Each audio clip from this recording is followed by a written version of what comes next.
Let's get some more analysis then on what's happening in the Red Sea. Elisabeth Kendall joins me live on the programme. She's a Yemen expert at Cambridge University in the United Kingdom. Good to talk to you today. Thank you for making the time. You're welcome. It's clear these Houthi attacks are escalating. We're just seeing a report here in the newsroom that the Houthis are claiming an attack on 2 ships with drones just today. What do you think they're trying to achieve with these attacks? I think they have a range of aims.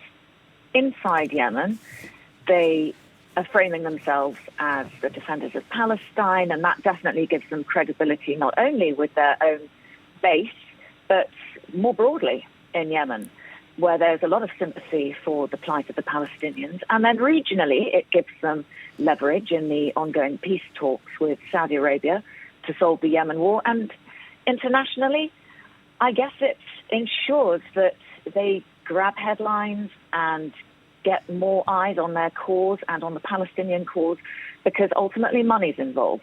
Global trade is at risk, and that means international attention. It's all eyes on them.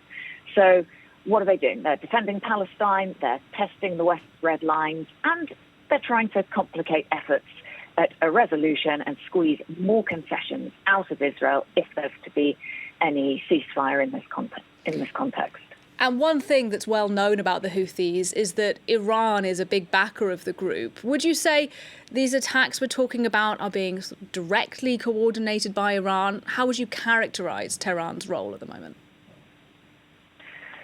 Iran certainly is the major backer of the Houthis, and without Iranian help, training and supply of military hardware, they would not be where they are today. They would not be capable of such attacks. However, it's quite important to understand that the Houthis are not a direct proxy of Iran. They are enthusiastic to attack Israel for their own reasons.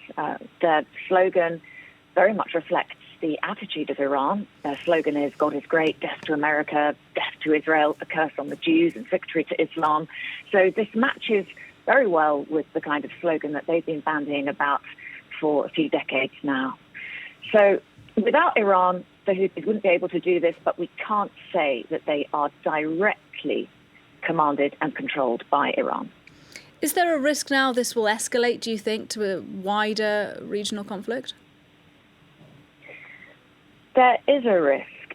In fact, in the context of the Israel-Gaza war, it's probably true to say that the Houthis in Yemen are the most likely route to regional escalation if it does happen.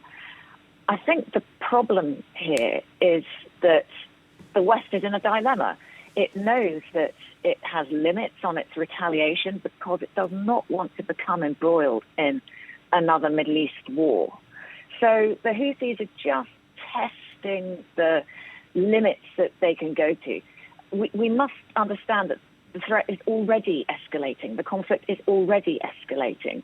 As you reported, global shipping is now affected. There's going to be knock-on effects for consumers and for markets globally. Insurance premiums are going up, and the cost will finally go on to consumers. The threat began as a verbal warning from the Houthis.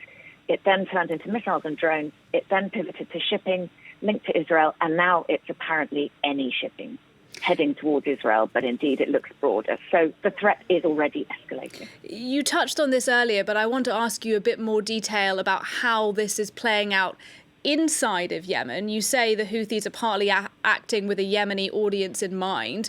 Do they have broad support for what they're doing, do you think, inside the country? I wouldn't say that the Houthis have broad support for what they're doing domestically, but do they have broad support for what they're doing in the Red Sea? It depends how carefully they can keep it framed as attacking Israel.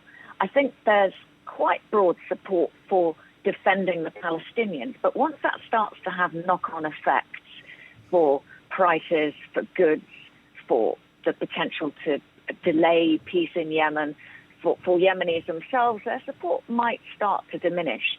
But it is worth pointing out that this isn't just some rebel tribal group. These are hardened fighters. They've been at war on and off now for 20 years, since 2004, with the latest round of war almost 9 years. So they mustn't be underestimated, either inside or outside Yemen.